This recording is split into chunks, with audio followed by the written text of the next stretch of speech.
আজকে পদার্থবিজ্ঞান নবম দশম শ্রেণীর অধ্যায় 3 মহাকর্ষ অংশের অঙ্ক একটা সম্পর্কে আলোচনা করব। অঙ্কটা হলো স্পেস স্টেশনের উচ্চতা পৃথিবীর পৃষ্ঠ থেকে আনুমানিক 100 কিলোমিটার, সেখানে জি এর মান কত? তাহলে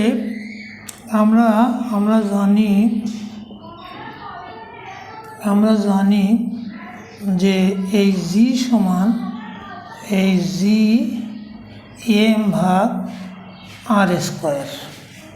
তাহলে এইখানে আমরা দেখতে পাই যে এইটা যদি পৃথিবী হয়, এইটা পৃথিবী কেন্দ্র, আর স্পেস স্টেশন যদি এই 100 কিলোমিটার উপরে হয়, কেন্দ্র থেকে স্পেস স্টেশনটা আমরা ধরে নিলাম যে স্পেস স্টেশন 100 মিটার উপরে, এটা 100 মিটার 100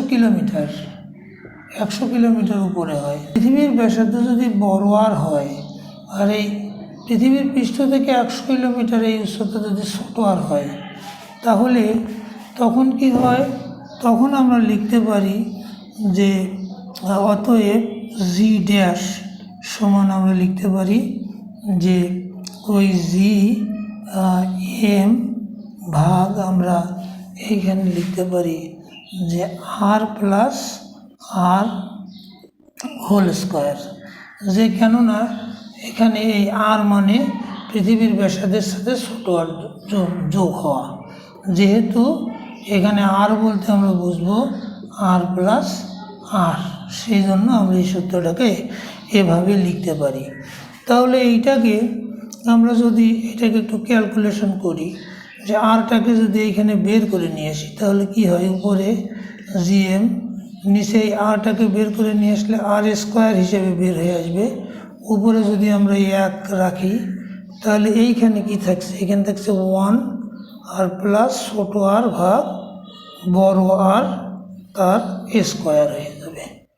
তাহলে এইটাকে লিখতে পারি, এইটাকে লিখতে পারি আমরা জি। তার মানে এখানে আমরা জি ইন্টু 1/1 প্লাস আর ভাগ বড় আর তার স্কোয়ার নিতে পারি। তাহলে এইখানে আমরা কি দিতে পারি? যে উপরের জি, নিচে আমরা দিতে পারি 1 প্লাস ছোট আর ভাগ বড় আর তার স্কোয়ার আমরা দিতে পারি। তাহলে এখন যদি এই মানগুলো আমরা এখানে বসিয়ে দিই, মান এখানে যদি 9.8, আর এখানে আর এর মান বসিয়ে দিয়ে যদি আমরা ক্যালকুলেশন করি, তাহলে আমরা এটা পেয়ে যাব। তাহলে এটা হয়ে যায় 1.016 তার স্কোয়ার হয়ে যায়। এইটাকে যদি আমরা ক্যালকুলেশন করি 49 মিটার পার সেকেন্ড স্কোয়ার, অর্থাৎ পৃথিবীর পৃষ্ঠ থেকে 100 মিটার উচ্চতায় যে জি এর মান, সেটা ডি ড্যাশ ধরা হলো, সেটার মান হবে 9.49 মিটার পার সেকেন্ড স্কোয়ার।